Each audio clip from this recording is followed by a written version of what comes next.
जय हिंद दोस्तों। आज की वीडियो में हम बात करेंगे 7 नंबर इम्पोर्टेंट 7 नंबर पर जो कल के आपकी एग्जाम में आने वाले हैं। हिंदी में जो हमारे परिभाषाएं आती है और उदाहरण आते हैं उनमें से सबसे पहले चलते हैं हम रस पर। रस क्या है? किसी भी काम को हम करते हैं तो हमको आनंद की अनुभूति होती है, उसको ही रस कहते हैं। जैसे किसी को क्रिकेट खेलने का शौक है, किसी को मोबाइल पर गेम खेलने का शौक है, सबके शौक अलग अलग हो सकते हैं। उस काम को करने में हमको रस प्राप्त होता है। तो ऐसे ही हम किसी चीज को पढ़ते हैं, काव्य को पढ़ते हैं, तो काव्य को पढ़ने से जो रस की अनुभूति होती है, जो आनंद की अनुभूति होती है, उसे हम रस कहते हैं। जैसे उसमें कोई घृणास्पद वर्णन है और उसको पढ़ने से हमारे अंदर घृणा उत्पन्न हुई। कोई जैसे महाराणा प्रताप का जीवन परिचय पढ़ रहे हैं और उनके युद्ध के बारे में हम पढ़ रहे हैं, तो वीरता का अनुभव हमको होता है, तो वीर रस की अनुभूति होती है। तो काव्य को पढ़ने या सुनने से जो अनुभूति होती है, उसे जो आनंद की अनुभूति होती है, उसे हम रस कहते हैं। रस का एक उदाहरण हम लिख सकते हैं, उदाहरण सहित आएगी परिभाषा, तो उदाहरण में लिख सकते हैं, मैं महावीर हूँ, पापड़ को तोड़ सकता हूँ, गुस्सा आ जाए तो कागज को मरोड़ सकता हूँ। आप लिख सकते हैं, मैं महावीर हूँ, पापड़ को तोड़ सकता हूँ और गुस्सा आ जाए तो कागज को मरोड़ सकता हूँ। ये अपने हास्य रस का उदाहरण है। महावीर कैसा पापड़ को तोड़ देता है, गुस्सा आने पर कागज को मरोड़ देता है, यानी कि हास्य की अनुभूति होती है, उस प्रकार का उदाहरण है। रस के जो प्रकार है वो 11 प्रकार है। श्रृंगार रस, हास्य रस, रौद्र रस, करुण रस, वीर रस, विभत्स रस। इसमें एक और अद्भुत रस छूटा हुआ है, मैं लिख देता हूं यहां पर, अद्भुत रस। भयानक, शांत, वात्सल्य और भक्ति। आप स्क्रीनशॉट ले सकते हैं इनका। वेद या अंग, इसके जो रस के जो वेद हैं या अंग है वो स्थायी भाव, विभाव, अनुभव और संचारी भाव, ये 4 इसके वेद है। तो आप इनका स्क्रीनशॉट ले सकते हैं, पढ़ सकते हैं। इसके बाद बात कर लेते हैं अलंकार की। अलंकार क्या होता है? तो जिस प्रकार है किसी स्त्री की शोभा उसके गहनों से होती है, कोई भी चीज होती है उसको श्रृंगारित करने के लिए जिस जिस भी चीज का प्रयोग होता है वो सब कह सकते हैं हम अलंकार है। तो काव्य में कि इसका उपयोग कैसे है? तो काव्य की शोभा बढ़ाने वाले तत्वों को हम अलंकार कहते हैं। अलंकार के जो उदाहरण है, उदाहरण हो सकता है हमारा कनक कनकते सोगुनी, कनक कनकते सोगुनी। मादकता अधिकाय, वाह खाए बोराय नर, न खाए बोराय। ठीक है, उदाहरण आप लिख सकते हैं, कनक कनकते सोगुनी, मादकता अधिकाय, वाह खाए बोराय नर, न खाए बोराय। वेद जो है अपने अलंकार के वो केवल 2 ही है, शब्द अलंकार और अर्थालंकार। फिर वेद के भी वेद में जाएंगे तो यमक अलंकार, श्लेष अलंकार, अनुप्रास अलंकार सब उसमें आते जाएंगे। चलते हैं 2 परिभाषाएं और हम देख लेते हैं, और इन 4 परिभाषाओं में से 2 परिभाषाएं कल आपके पेपर में आने वाली है।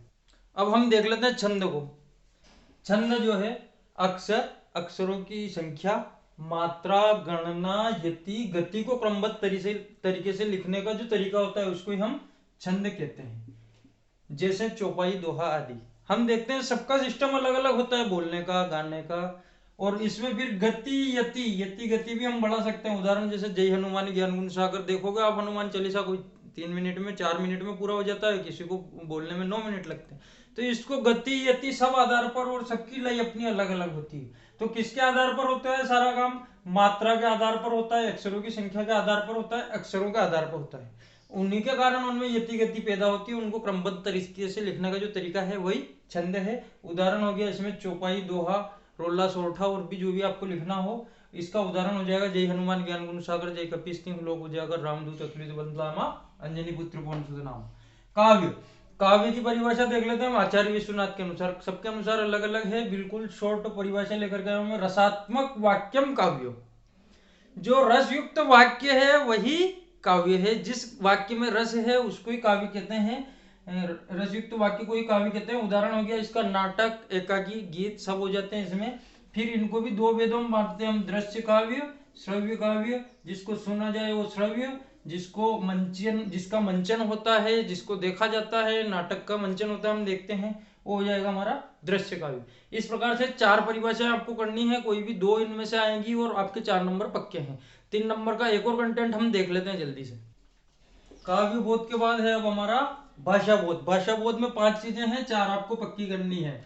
भाव पल्लवन, भाव पल्लवन। दूसरा हो जाएगा सार संक्षेपण।